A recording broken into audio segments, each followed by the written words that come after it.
بسم اللہ الرحمن الرحیم۔ آج صدر دفتر تحریک مسلم شبان و جوائنٹ ایکشن کمیٹی بازیابی سیکریٹریٹ مساجد پر جوائنٹ ایکشن کمیٹی کا ایک انتہائی اہم اجلاس منعقد ہوا، جس میں تمام اراکین جو جوائنٹ ایکشن کمیٹی میں موجود ہیں وہ سبھی شامل تھے۔ جماعتوں میں ایم پی جے جماعت اسلامی کے صدر جناب عبدالعزیز صاحب، جمعیت العلماء کے صدر ڈاکٹر آصف عمری صاحب، جمعیت اہل حدیث کی جانب سے ڈاکٹر آصف عمری صاحب، ایم بی ٹی کی جانب سے سکندر اللہ خان صاحب اور محمود صاحب، یہ بات۔ اور پھر 9 سپٹمبر کو چیف منسٹر نے اسمبلی کے اجلاس میں فلور آف ہاؤس پر یہ بات کہی کہ مساجد کی زمین کو وقف بورڈ کے حوالے کر دیا جائے گا اور 2 عالیشان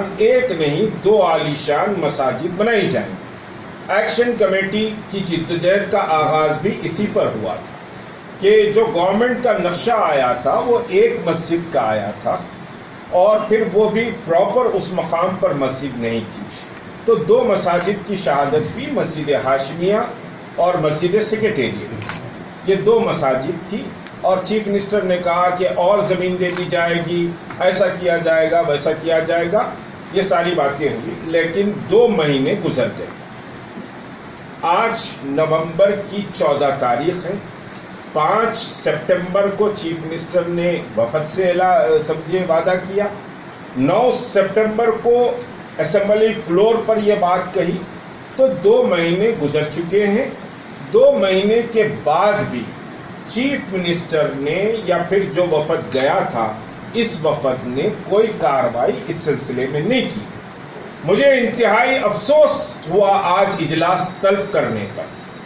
جوائنٹ ایکشن کمیٹی کا آج جو اجلاس منعقد ہوا اس پر مجھے بہت دکھ اور افسوس ہے، کیونکہ علماء اکرام گئے تھے، سیاسی قیادت چیف منسٹر کے پاس گئی تھی، وعدہ لے کر آئی، فلور آف ہاؤس پہ چیف منسٹر نے بات کہی، اسمبلی کے فلور پر چیف منسٹر نے بات کہی، تو ہم نے کہا کہ اب یہ مسئلہ سمجھیے کہ سیٹل ہو گیا ہے، اللہ کا کرم ہے کہ مساجد وہاں تعمیر ہو جائے۔ لیکن آج پھر ہم کو اجلاس بلانا پڑا اور آج ہم نے یہ فیصلہ کیا ہے کہ 21 نومبر تک جو سیکریٹریٹ کے مساجد کی زمینات، وہ زمینات وقف بورڈ کی زمین ہے، دونوں مساجد کی زمین وقف بورڈ کی زمین ہے۔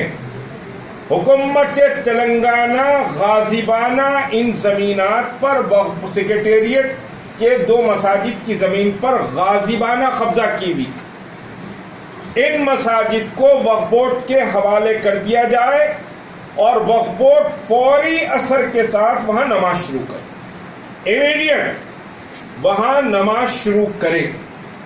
21 نومبر ڈیڈ لائن ہم دے رہے ہیں گورنمنٹ آف تلنگانہ کو۔ اگر 21 نومبر تک نماز شروع نہیں ہوگی تو پھر جوائنٹ ایکشن کمیٹی ایک کمیٹی بنائی ہے جس میں تحریک مسلم شبان کے 2 نمائندے ہوں گے، ایم پی جے کے 2 نمائندے ہوں گے، جمعیت اہل حدیث کے 2 نمائندے ہوں گے، ایم بی ٹی کے 2 نمائندے ہوں گے اور جمعیت العلماء کے 2 نمائندے ہوں گے، اور اس سے ہٹ کر جتنے بھی سمجھیے کہ افراد ہیں، جماعتیں ہیں، ان میں سے ایک نمائندہ ہوگا۔ یہ کمیٹی باضابطہ 22 کو بیٹھے گی، 22 نومبر کو یہ کمیٹی بیٹھے گی اور یہ کمیٹی فیصلہ کرے گی کہ کیا کال دینی،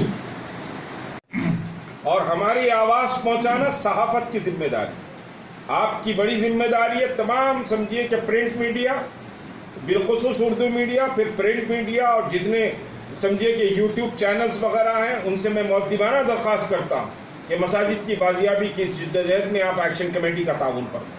سے آج تک ہمارے سینئر جرنلسٹ حمید خان کی رپورٹ۔ تیز خبروں کے لیے وی کیپچر نیوز کو یوٹیوب پر سبسکرائب کریں اور فیس بک پر لائک کریں۔